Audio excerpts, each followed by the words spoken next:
Drama serial हाथ के इस एपिसोड ने स्टोरी को एक नया रुख दे दिया। जीनिया ने जिस चाल के साथ अपनी उस मेड से जान छुड़वाई, कमाल था।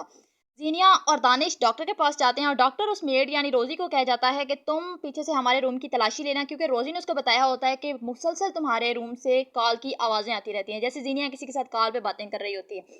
अब वो रोजी इनके जाने के बाद रूम की तलाशी लेती है, लेकिन उसको कुछ नहीं मिलता। जीनिया को काफी अरसे से पता था कि ये जो लड़की हायर की है, इसने ये इसके ऊपर नजर रखने के लिए की गई है। जीनिया पहले से ही मोहतात हो चुकी थी। जीनिया का रूम लॉक होने के बावजूद वो लड़की दानिश से चाबी लेके उसके रूम की तलाशी लेती है। उसको वहां से कुछ नहीं मिलता। जब वापसी पे जीनिया और दानिश घर आते हैं तो जीनिया चालाक होती है। उसको फौरन समझ आ जाती है कि मेरे जाने के बाद मेरे रूम की तलाशी ली गई है। वहां पे अपना मोबाइल चेक करती है। जब मोबाइल वहां पे उसी जगह पे उसको मिलता है तो वो क्या करती है कि एक नई चाल चलती है। उसने उसका ब्रेसलेट वहां से कहीं से उठाया होता है और उसको अपनी ज्वेलरी बॉक्स में छुपाया होता है। फिर रोजी और दानिश के पास जाती है और उसको जाके कहती है कि ये ब्रेसलेट मेरे रूम में क्या कर रहे हो तुम, मेरे गैर मौजूदगी में मेरे रूम की तलाशी ले रही थी। वो आगे से फिसल जाती है और इस बात का इतराफ़ कर लेते हैं। अब यहाँ पे ज़ीनिया उसको प्रेशराइज़ करके पुलिस की धमकी दे के तो उससे वो सीन उगलवा लेती है कि तुमने चोरी की है, तुमने मेरे रूम की तलाशी ली है। तो बदले में वो जो लड़की होती है वो ये जॉब छोड़ के चली जाती है। दूसरी तरफ फ़रियाल की किस्मत अच्छी है कि उसको उसकी मेड जो कि ज़ीनिया ने हायर करके दी हुई है, वो वहाँ पे उसको उसका मिसकैरेज करवाने की कोशिशें कर रही है। फ़रियाल की किस्मत अच्छी थी।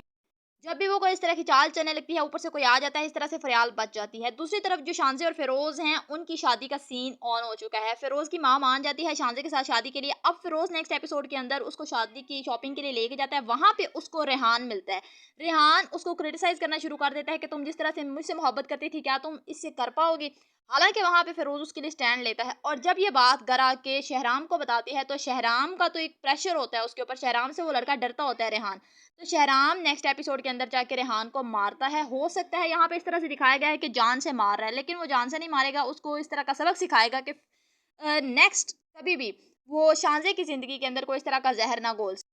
और फिर फ़याल ने भी ज़रार को कॉल करके कह दिया होता है कि तुम अपनी माँ के साथ बात करो ताकि उसका दिल हल्का हो जाए। पहले तो ज़रार नहीं मान रहा होता, लेकिन जब फ़याल उसको कहती है कि हमें ज़रूरत होती है ये सब करने की, तो तब वो मान जाता है। ठीक है, यहाँ पे ज़रार और उसकी माँ भी एक-दूसरे के साथ ठीक हो जाएँगे, ज़रार वापस आ जाएगा, तो ड्रामा अपनी हैप्पी एंडिंग की तरफ जा रहा है।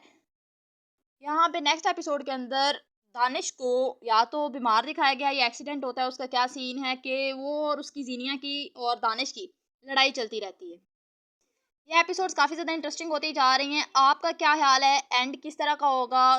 हैप्पी एंडिंग होगी या फिर भी ड्रामे के अंदर किसी को अकेला छोड़ दिया जाएगा? यानी दानिश और ज़ीनिया की तलाक हो जाएगी या ये दोनों भी हैप्पीली रहना शुरू हो जाएँगे? आपका क्या ख़्याल है? अपनी राय कमेंट सेक्शन में लाज़मी दें और अपने इस चैनल को भी सब्सक्राइब करें। मिलते हैं न्यू रिव्यू के साथ न्यू वीडियो में। अपना बहुत सारा ख़्याल रखिएगा। अल्लाह हाफ़िज़।